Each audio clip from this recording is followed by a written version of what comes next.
பழனி முருகன் கோவிலுக்கு நாள்தோறும் நூற்றுக்கணக்கான வாகனங்கள் வந்து செல்கின்றன. விழா காலங்களில் வாகனங்களின் எண்ணிக்கை ஆயிரக்கணக்கில் இருக்கும். இவ்வாறு பழனிக்கு வரும் சுற்றுலா வாகனங்களுக்கு சுங்க கட்டணம் வசூலிக்க ரங்கசாமி என்பவர் ஒப்பந்தம் எடுத்துள்ளார். நகராட்சி விதிகளின்படி வாடகைக்கு அமர்த்தப்படுபவை எனில் காருக்கு 50 ரூபாயும், வேனுக்கு 75 ரூபாயும், லாரிக்கு 80 ரூபாயும், பேருந்துகளுக்கு 100 ரூபாயும் கட்டணம் வசூலிக்க வேண்டும். சொந்த வாகனங்கள் எனில் கட்டணம் வசூலிக்க கூடாது. நகராட்சியால் நிர்ணயிக்கப்பட்ட இடங்களில் மட்டுமே கட்டணம் வசூலிக்க வேண்டும் எனவும் நிபந்தனைகள் உள்ளன. இந்நிலையில் பழனி நகராட்சியின் பேரில் போலியாக ரசீதுகள் தயாரித்து கட்டணத்தை பல மடங்கு உயர்த்தி பயணிகளிடம் அடாவடி வசூல் செய்து வருவதாக ஒப்பந்ததாரர்கள் மீது பொதுமக்கள் குற்றம் சாட்டுகின்றனர்.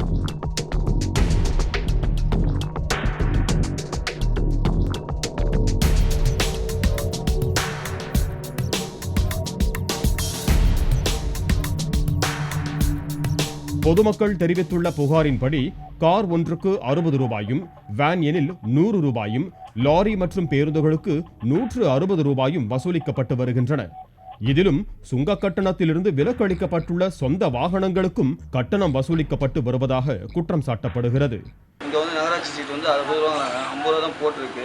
ஆனால் ஓன் போர்டுக்கு வந்து எங்கேயுமே கிடையாதுன்றாங்க. ஆனால் இங்கே வந்து பழனியில் மட்டும் நகராட்சி சீட்டு உண்டுன்றாங்க. அது என்னன்னே ஒன்றும் தெரியல சார். கேட்டோம்னா அராஜகமாக பேசுகிறாங்க சார்.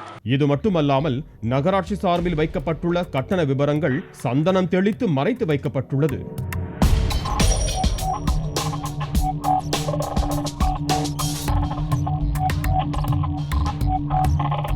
அடாவடி கட்டணம் குறித்து பயணிகள் யாராவது வாய் திறந்தால் அவர்களை அவமரியாதையாக பேசி திரும்பிச் செல்லுமாறு நிர்பந்திப்பதாகவும் பயணிகள் குற்றம் சாட்டுகின்றனர். டிக்கெட் வாங்குறதுக்கு 50 ரூபா ஆகும்னு சொல்லி அந்த டோக்கன் ஒன்று கொடுத்தாங்க. டோக்கன் கொடுத்ததில் வந்து 60 ரூபா கேட்குறாங்க. 60 ரூபா கேட்டோம்னா நான் 50 ரூபா டோக்கன் இருக்குது, இன்னும் 10 ரூபா எங்கே டோக்கன் இல்லைன்னு கேட்டால் நீ டிக்கெட் இப்படி தான் வாங்கணும், இதெல்லாம் வந்து இதாக வந்து இல்லைன்னா நீ திரும்பி போகலாம் அப்படிங்கிறாங்க. பட்ட பகலில் நடைபெறும் இந்த அடாவடி கட்டண வசூல் குறித்து நகராட்சி அதிகாரிகளுக்கு நன்றாக தெரிந்திருந்தும் அவர்கள் எந்தவித நடவடிக்கையும் எடுக்காமல் ஒப்பந்ததாரர்களிடம் கையூட்டு பெற்றுக்கொண்டு மௌனம் காத்து வருவதாக உள்ளூர் மக்கள் குற்றம் சாட்டுகின்றனர். இதுகுறித்து பழனி சார் ஆட்சியர் வினீத் மற்றும் நகராட்சி ஆணையர் சரஸ்வதி ஆகியோரிடம் கேட்டபோது புகார் வந்துள்ளதாகவும் விசாரித்து நடவடிக்கை எடுக்கப்படும் எனவும் தெரிவித்தனர்.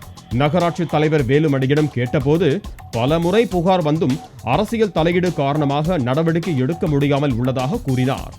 ஒப்பந்ததாரர்களிடம் கேட்டதற்கு போலி ரசீதுகளுக்கும் தங்களுக்கும் தொடர்பு இல்லை என கூறி குற்றச்சாட்டை மறுத்தனர்.